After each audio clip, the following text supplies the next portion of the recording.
Hello, we're back on take 5. There it is again. Are you going to do that every day? Well, no, perhaps not. I won't let him do it again. I'll try not to. And we're on Tuesday's Tuesday's take 5. So we're into Ezra chapters 3 and 4, which are quite a good read, actually. Yeah, they're a really good read, actually. I love these historical books. It's got all these facts, and you can see the picture coming to life. It's really interesting. So we're in chapters 3 and 4.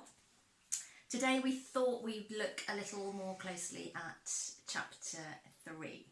So they've returned. We've seen in chapters 1 and 2, that what's happened, and that we've got a lot of people returning. Not everyone, but people returning with gifts and temple artifacts and all sorts of amazing things that God has made happen up to. And we're only in chapter 3. So in chapter 3, it starts to get interesting in that they are trying to now rebuild the altar.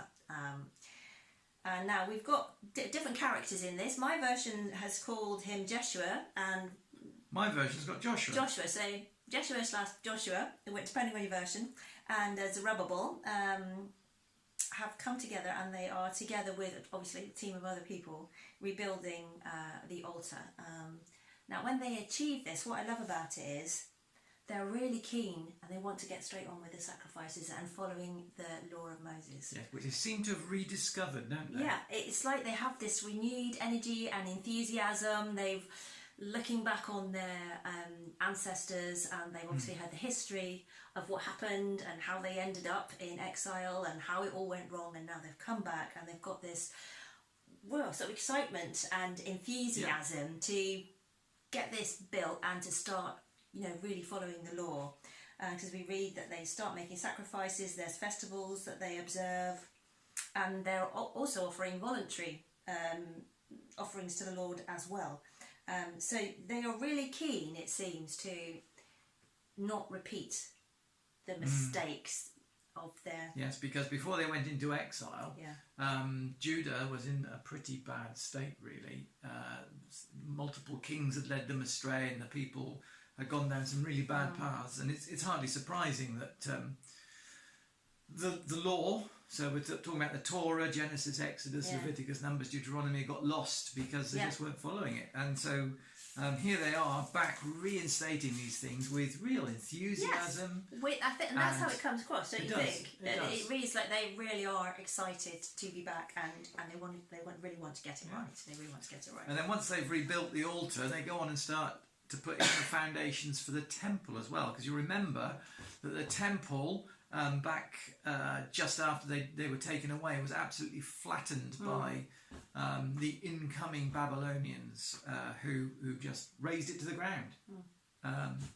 So that there's nothing there, and they have to rebuild it. And again, Zerubbabel's back. I think the book should be called Zerubbabel and not Ezra, but maybe they just couldn't spell it. Ezra's coming along later, I promise. He's quite a mouthful, It does isn't he? appear later on. He does. It's All right. not there yet. Okay. If you say so. And here we have them laying the foundations. Yeah, laying the foundations of this the temple, second temple. Laying the foundation of the second temple. We can see towards the end of chapter 3 that this is cause for great celebration.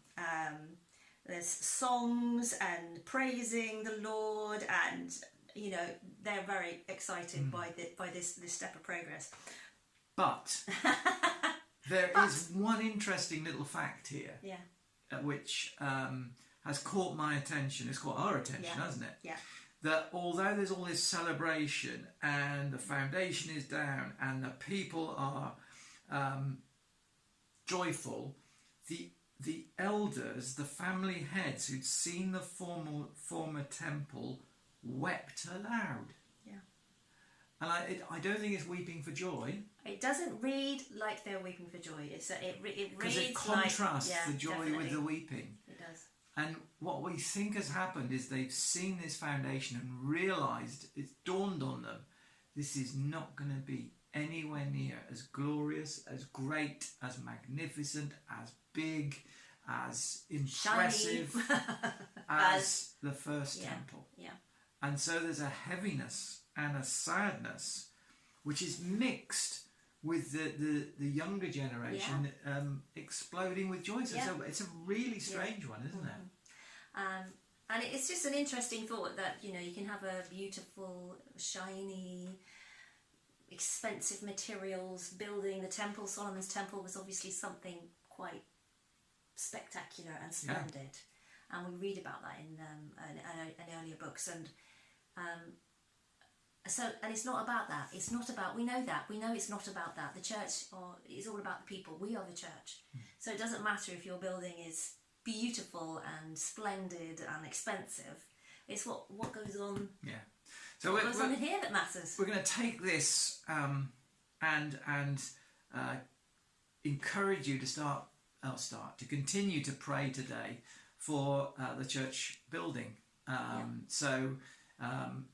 Both Ferndown and Poole, we would love to have a property where we could do clubs, where we could have offices, where we could have our Sunday meetings. We don't yet have it.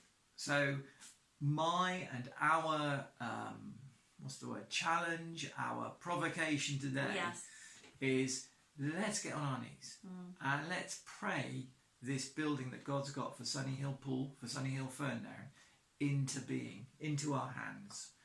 So we're going to leave you with that today, and let's see what God does. Yeah, and we'll see you again tomorrow. Bye for now. Bye.